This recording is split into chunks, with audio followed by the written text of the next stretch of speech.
Right. See, previously આપણે principles of મેક્રોઇકોનોમિક્સ 1 એનું unit number 3 કિન્સિયન theory જે છે એમાં આપણે ડિસ્કસ કરતા હતા about the psychological law of Keynes, બરાબર, જેમાં તમે ઘણી બધી વસ્તુઓ જોઈ જેમાં કન્ઝમ્પશનને રિલેટેડ અત્યાર સુધી આપણે દરેક વસ્તુ ભણ્યા છે. નાઉ જે કંઈ પણ કન્ઝમ્પશન ફંક્શનની પ્રોપર્ટીઝ જે છે એના ઉપર બેઝડ તમને ઓરિજિનલ લો આપેલો છે, બરાબર. At last we were discussing about the law. લોની અંદર એણે એવું કીધું કે જ્યારથી આપણે હ્યુમન નેચરને સમજતા થયા છીએ, જ્યારથી આપણે એક્સપિરિયન્સ જે છે એના ફેક્ટ્સને કન્સિડર કરતા થયા છીએ, ત્યારથી એનું એવું માનવું છે કે ભાઈ મેન એટલે કે હ્યુમન્સ લોકો જે છે એ હંમેશા એ રૂલ ઉપર જ ચાલે છે કે જ્યાં એવરેજલી એ લોકો કરે છે શું તો કે પોતાના કન્ઝમ્પશનની અંદર વધારો કરે છે વિથ ધ ઇન્ક્રીઝ ઇન ધર ઇન્કમ, બરાબર. એની ઇન્કમ જે છે એના લીધે વધારો કરે છે. ફાઇન. સો એના પર્સપેક્ટિવથી આપેલું છે. બીજી એકી વસ્તુ આપેલી છે કે જેટલો ઇન્ક્રીઝ ઇન્કમમાં થાય એટલો કન્ઝમ્પશન થતો નથી. ફાઇન.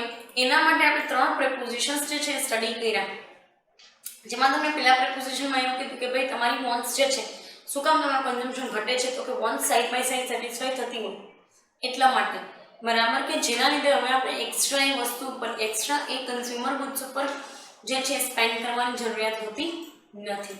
ફાઇન. નેક્સ્ટ તમને કીધું છે કે ભાઈ સેકન્ડમાં આપણે જોયું કે ભાઈ બંને વચ્ચેનો ગેપ જે છે એ વધી જાય. કોનો? તો કે consumption and savings as well as increased income. કારણ કે જેમ ઇન્કમ ઇન્ક્રીઝ થાય એમ કન્ઝમ્પશન અને સેવિંગ બંને વસ્તુ પણ ઇન્ક્રીઝ થાય. Yes or no? So A parameters જે છે એની અંદરમાં તમને આ વસ્તુ આપેલી છે. Fine. So at last we were discussing about the third one, કે જ્યાં એ લોકોએ એવું કીધું કે ભાઈ એક પણ ફેક્ટરની અંદર તમને ઘટાડો જોવા નહીં મળે, બંને વસ્તુ વધે છે, એક વસ્તુ ઓછી વધે છે, એક વધારે વધે છે, પણ ઘટાડો તમને ક્યાંય જોવા મળશે નહીં, અને એ ઘટાડા ઉપર આધારિત પણ નથી આ બધું, બરાબર. સો એ મિરરની અંદર કીધું છે. નેક્સ્ટ આપણે એટ લાસ્ટ ડિસ્કસ કરતા હતા અબાઉટ ધી ટેબ્યુલર ફોર્મેટ. હવે આ ટેબ્યુલર ફોર્મેટ જે છે ને એ આખી ઇકોનોમીનું આપેલું છે. મેં તમને પહેલાં પણ કીધું, ફરી પાછું કહું છું, if you can't remember then you can make notes of it, બરાબર. સો આ તમને આખી ઇકોનોમીનું આપેલું છે, ઇન્કમ અને કન્ઝમ્પશન. એટ લાસ્ટ તમને સેવિંગ્સ આપેલું છે, S = Y - C, income minus consumption. આ પોઈન્ટ ઓફ વ્યૂથી જે છે એ દરેક વસ્તુ તમને આપેલી છે. Yes or no? ફાઇન. કે જેમાં કીધું છે તમને કે ઇકોનોમીની અંદર આવી સિચ્યુએશન પણ આવી શકે છે. Let us consider the propositions. આપણે આ દરેક વસ્તુના પ્રોપોઝિશન જે છે એ કન્સિડર કરીએ. શું કે છે? ફર્સ્ટ તમને કીધું છે કે income increase by 60 crores and increase in consumption by 50 crores. Simplest મેનરની અંદર અહીંયા ઇન્ક્રીઝ થયું છે જે કંઈ પણ છે 60 crores, જ્યારે અહીંયા 50 crores જ ઇન્ક્રીઝ તમને બતાવ્યું છે. ઇનિશિયલી તો કંઈ હોય જ નહીં. ફાઇન. નેક્સ્ટ શું કહે છે કે the consumption expenditure is however increasing with increasing income. 170, 220, 273, 20 crores against 180, 240, 300 and 360 crores respectively. એટલે પ્રપોઝિશન ફર્સ્ટની અંદર તમે અલ્ટિમેટલી જોવા જાવ તો કાંઈ એટલે કાંઈ એક્સ્ટ્રા નોલેજ આપેલું જ નથી. સિમ્પલેસ્ટ વેની અંદર જે છે એ એઝ ઇટ ઇઝ જ તમને કન્સિડર કરાવડાવેલું છે, એઝ ઇટ ઇઝ જ આપેલું છે ને એને જ જે છે એ કન્સિડરેશનની અંદર લીધેલું છે. ફાઇન. સો એ પર્સપેક્ટિવથી આપણે જશું કે જેમ ઇન્કમ વધે છે એમ કન્ઝમ્પશન પણ વધે છે, but with the diminishing return. Fine. So એ વેથી તમને કીધું છે. નેક્સ્ટ કે છે પ્રોપોઝિશન 2 ની અંદર કે the increase income of 60 crores in each case is divided in the same proportion between consumption and savings. લ્યો, એટલે આ નવી વસ્તુ આવી કે દરેક કેસમાં 60% વધે છે ને, બરાબર, તો અહીંયા તો 50% જ કન્ઝમ્પશન વધે છે. યસ ઓર નો? તો સેવિંગ્સના પાર્ટ તરીકે દર વખતે જે છે એ 50 કરોડ કન્ઝમ્પશનના અને 10 કરોડ જે છે સેવિંગ્સના ભાગમાં જશે. યસ, એ વસ્તુ સાચી છે. જુઓ તમે અહીંયા 120માંથી 60 બાદ કરો તો 60 મળે તમને, અહીંયા 120માંથી 70 બાદ કરો તો 50 મળે છે. તો અલ્ટિમેટલી જે છે એ 10 જે છે એ 10 કરોડ જે છે સેવિંગ્સમાં જવા જોઈએ, પણ શું કામ અહીંયા નથી જતા? તો the reason behind this is just that કે અહીંયા હજુ સુધી જે છે આપણે આપણી નેસેસિટીઝને સેટિસ્ફાઈ કરીએ છીએ. હજુ સુધી તો અહીંયા નેસેસિટીઝ ઉપર જ ખાલી ફોકસ કરેલું છે આપણે, તો એ વસ્તુમાં જો તમે જોવા જાઓ તો આપણને અહીંયા ફ્રૂટફુલ રિઝલ્ટ નથી મળતું, બટ આગળ મળશે તમને જ્યારે તમે 0 થી એક લેવલ અપ જશો ત્યારે. Late us focus on this part. ચલો અહીંયા જોઈએ. 180 માંથી 120 બાદ કરીએ તો 60, 170 માંથી 120 બાદ કરીએ તો 50. તો આ બંને વસ્તુ જે છે એમાં જો 50 ભાગ જે છે એ કન્ઝમ્પશનમાં જતો રહે છે. ઇટ મીન્સ 10 પાર્ટ જે છે એ સેવિંગ્સની અંદર વધશે. યસ ઓર નો? 10% ભાગ જે છે એ સેવિંગ્સનો રહેશે, 10 કરોડ ભાગ, બરાબર. તો એ પોઈન્ટ ઓફ વ્યૂથી જે છે તમને કીધેલું છે. ફાઇન. સો એના ઉપર જ તમારે ફોકસ કરીને ચાલવાનું છે. સી, દરેક વખતે તમને અલગ અલગ પ્રેપોઝિશનની અંદર અલગ અલગ વેઝ આપેલા છે અને અલગ અલગ સિનારીઓ પણ આપેલા છે કે જેના થ્રુ તમે એક વિઝ્યુલાઇઝેશન ડેવલપ કરી શકો કે ના, ઇકોનોમીની અંદર આવું પણ થઈ શકે છે. ફાઇન. સો એ વિઝ્યુલાઇઝેશન જ અહીંયા અપાવડાય છે કે તમે 60 કરોડ હતા ને તમારી ઇન્કમમાં, તો તમે તો કન્ઝમ્પશનમાં 50 જ સ્પેન્ડ કર્યા છે, તો બાકીના વધશે એ ક્યાં જશે? તો કે સેવિંગ્સની અંદર. બાકીના વહી થાય અલ્ટિમેટલી તો એ સેવિંગ્સ જ છે ને તમારી મની. ફાઇન. સો એના ઉપર ફોકસ કરશું.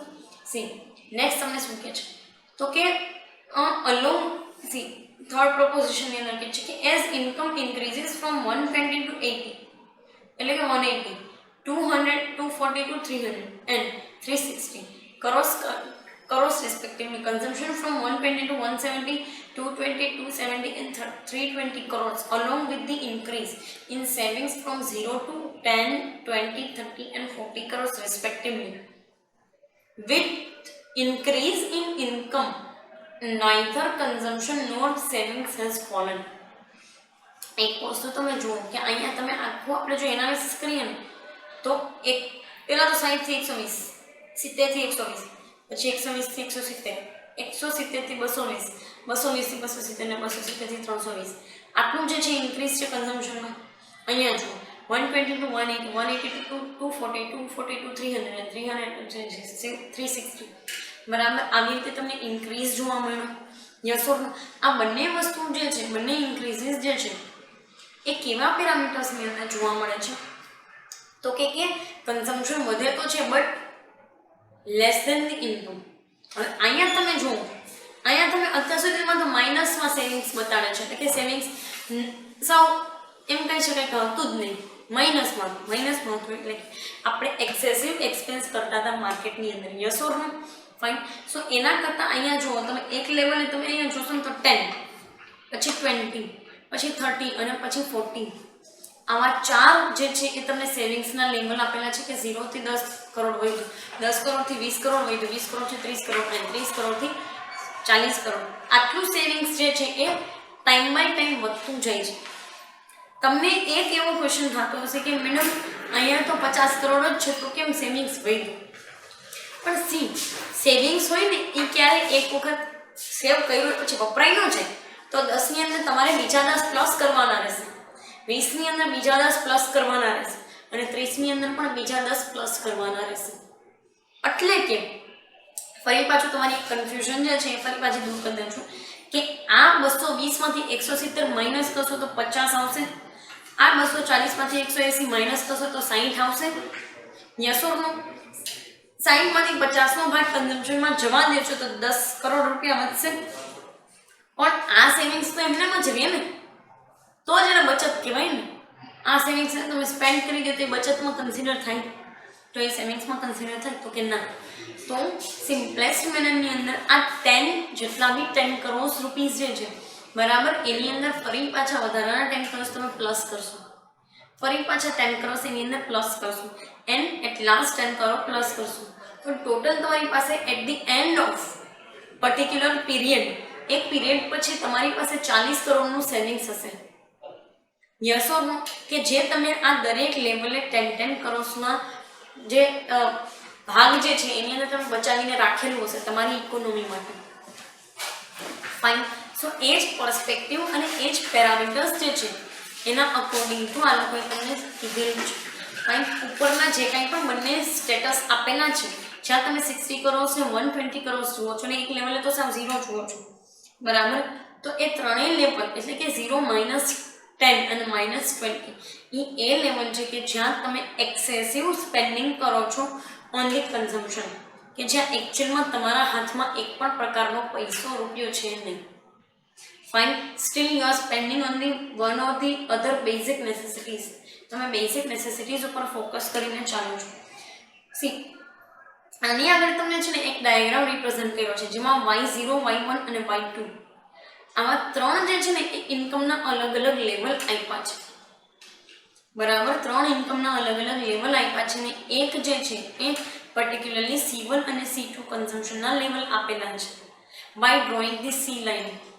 પહેલા એક સ્ટાન્ડર્ડ લાઈન દોરી છે અહીંયા 45 ડિગ્રી કાટકોણ ત્રિકોણ જે છે આ બને છે. બરોબર, પહેલા એક સિંગ્યુલર લાઈન દોરી છે 45 ડિગ્રીની 45 ડિગ્રીના જે છે એ પર્ટિક્યુલર ટ્રાયંગલ માટે, જ્યાં તમે A1 અને A2 લેવલ પણ જોશો અને જ્યાં C1 અને C2 લેવલ પણ જોશો કન્ઝમ્પશન. અહીંયા તો C0 જોઈએ ઓબ્વિયસલી, એટલે કે ત્યાં કન્ઝમ્પશન કંઈ હશે જ નહીં. ફાઇન, હશે તો અલ્ટિમેટલી જે છે એ બેઝિક નેસેસિટીનું કન્ઝમ્પશન હશે. So let us focus on to the diagram. ડાયાગ્રામની અંદર તમને ત્રણ પ્રપોઝિશન્સ, એમાં પણ તમને ત્રણ પ્રપોઝિશન્સ આપેલા છે. ફાઇન, સો ફર્સ્ટ એના ઉપર ડિસ્કશન કરીએ.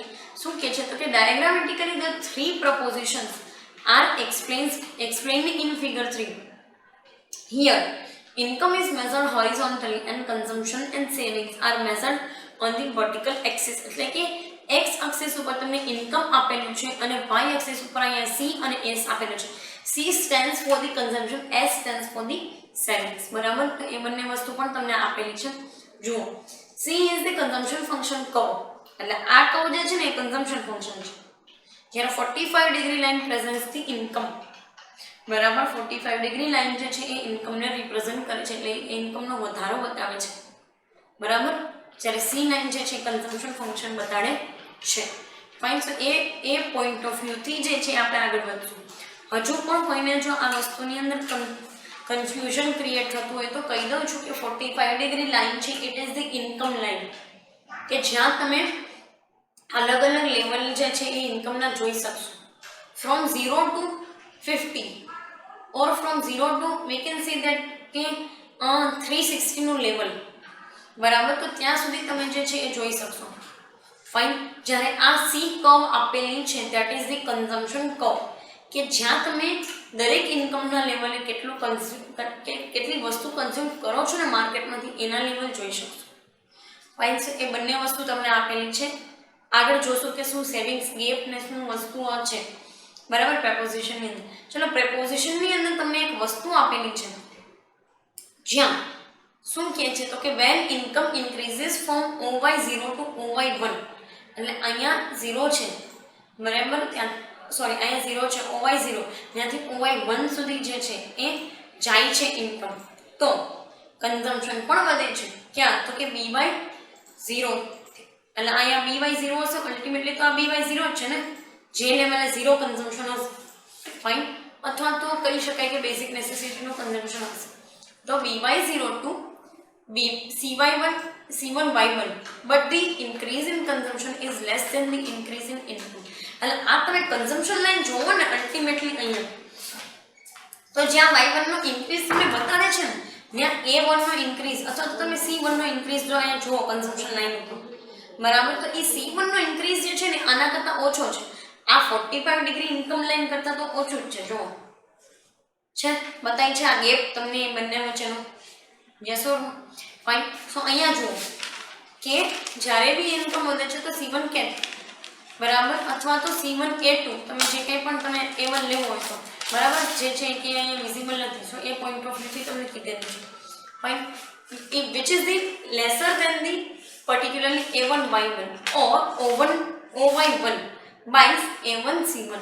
હવે આ બધી વસ્તુ ભૂલી જાઓ. તમને ખાલી એક સીધી સાદી રીતે સમજાવી દઉં છું કે આ જે વસ્તુ છે ને એટલે શું તો કે કહી શકાય કે ભાઈ BC1 ઓર Y0 C1 ત્યાંથી Y0 Y1 જે છે એનું લેવલ જે છે ને એમાં તમે જે જોઈ શકો છો એમાં શું છે તો કન્ઝમ્પશન જે છે ઓછું ઇન્ક્રીઝ થાય છે than comparison to the income. એ તો તમે વિઝ્યુલાઇઝ બી કરી શકો છો કે ઇન્કમ લાઈન જે છે 45 ડિગ્રીએ તમને આપેલી છે, જ્યારે કન્ઝમ્પશન લાઈન એના કરતાં નીચેના ભાગ તરફ આવે છે. ફાઇન, સો ઓબ્વિયસલી કન્ઝમ્પશનનો રાઇઝ ઓછો જોવાનો. ફાઇન, એ પ્રોપોઝિશન તમને ફર્સ્ટની અંદર એક્સપ્લેન કરેલો છે. નેક્સ્ટ તમને કહે છે કે when income increases to OY1 and OY2, it is divided in the same proportion of consumption between C1Y1 and C2Y2. બરાબર. અહીંયા જો Y1 થી Y2 સુધી ઇન્કમ ઇન્ક્રીઝ થાય છે તો આ જે છે એ C1Y2 એક ફંક્શન હતું, હવે તમને મળે છે C2Y2 ફંક્શન. બરાબર. Savings A1 C2 and A2 C2, એટલે અહીંયા A1 C2 અને A2 C2 તમે જે જુઓ છો, it is the gap between the income and consumption line, and whatever the gap between the income and consumption, it is ultimately or automatically savings gap. Yes or no કે એ automatically savings બની જાય છે. તમે એ savings બનાવવા માંગો છો, નથી માંગો, entirely not at all concern. બરાબર. બટ A1 C1 અને A2 C2 જે છે એ બંને ગેપ જે કાંઈ પણ ગેપ તમે અહીંયા જોઈ શકો છો. બરાબર. અલ્ટિમેટલી આને જો અહીંયા અડાડી દઈએ તો એક ત્રિકોણ બને છે, અને આ ત્રિકોણનો જેટલો પણ ગેપ છે ને એનો area, it is the savings of your company. બરાબર. On of your country. Fine. So એ મેં એની અંદર કીધું છે. લાસ્ટ કહે છે કે increase in income to OY1 and OY2 lead to increase in consumption C2Y2 and C1Y1. પણ અહીંયા તમને એક વસ્તુ આપેલી છે કે C2Y2 is greater than the C1Y1. બરાબર. એટલે અહીંયા તમે જુઓ આ કન્ઝમ્પશન ફંક્શન જે છે ને એ હંમેશા મોટું રહેવાનું છે than comparison to the one consumption. એટલે હું તમને ખાલી સીધી સાદી લેંગ્વેજમાં કહું તો ટુ કન્ઝમ્પશન એટલે કે Y2 C2 અને A2, બરાબર, જેવા સેવિંગ્સ કન્ઝમ્પશન ઇન્કમ ત્રણેય વસ્તુ આવી જાય છે એ હંમેશા ગ્રેટર એક્સટેન્ટ ઉપર રહેવાનું than comparison to the Y1 C1 અને A1. ફાઇન. સો એ પર્સપેક્ટિવથી તમને આપેલું છે. અને બીજું શું કહે છે તો કે increase in savings A2 C2 is always greater than the A1 C1 than before. બરાબર. એટલે કે આ વસ્તુ પણ સામે અને C1 A1 અને C2 A2 આ બંને તો સેવિંગ્સના ભાગ છે. તો એનો કહેવાનો મતલબ એમ છે કે ઇન્કમ જો ઇન્ક્રીઝ થઈ છે ને તો ટુ પાર્ટનું એટલે કે સેકન્ડ નંબરનું જે કાંઈ પણ ઇન્ક્રીઝ જે છે એ હંમેશા પહેલા નંબરના ઇન્ક્રીઝ કરતાં વધારે જ રહેવાનું છે.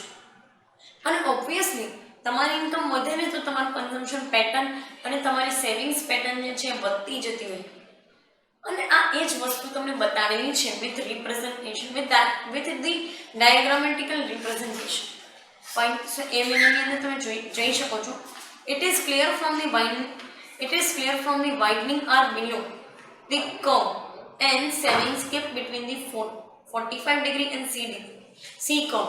બરાબર. તો જ્યારે બી આ જે કાંઈ પણ ગેપ જેટલો લાંબો થતો જાય છે ને એટલું જ આપણું સેવિંગ્સ કન્ટ્રીની અંદર વધતું જાય છે, અને એટલું જ અનનેસેસરી વસ્તુ ઉપર આપણું કન્ઝમ્પશન જે છે એ ઘટતું જશે. ફાઇન. સો એ મેનરની અંદર તમને આ લાઈન જે છે રિપ્રેઝન્ટ કરેલી છે. સી આ જે પર્ટિક્યુલર જે છે એ આ સેશનની અંદર આપણે કઈ વસ્તુ ડિસ્કસ કરી તો કે ટેબ્યુલર ફોર્મેટ, પ્રોપોઝિશન્સ જોયેલા ટેબલના અને ડાયાગ્રામના પ્રોપોઝિશન્સ જોયેલા. બરાબર. કમિંગ સેશન્સની અંદર આપણે અઝમ્પશન્સ સ્ટડી કરવાની છે. અઝમ્પશન સ્ટડી કરશું ત્યારે તમને જે છે એ આઈડિયા આવશે કે ભાઈ હકીકતમાં કેટલી વસ્તુને આ લોકોએ જે છે એ કોન્સ્ટન્ટ રાખી દીધી છે. સાવ એટલે સાવ જે કોઈ પણ પ્રેક્ટિકલી માર્કેટની અંદર કોન્સ્ટન્ટ હોતી નથી. ફાઇન. સો એ મેનરની અંદર તમને ડિસ્કસ કરાવવાનું છે.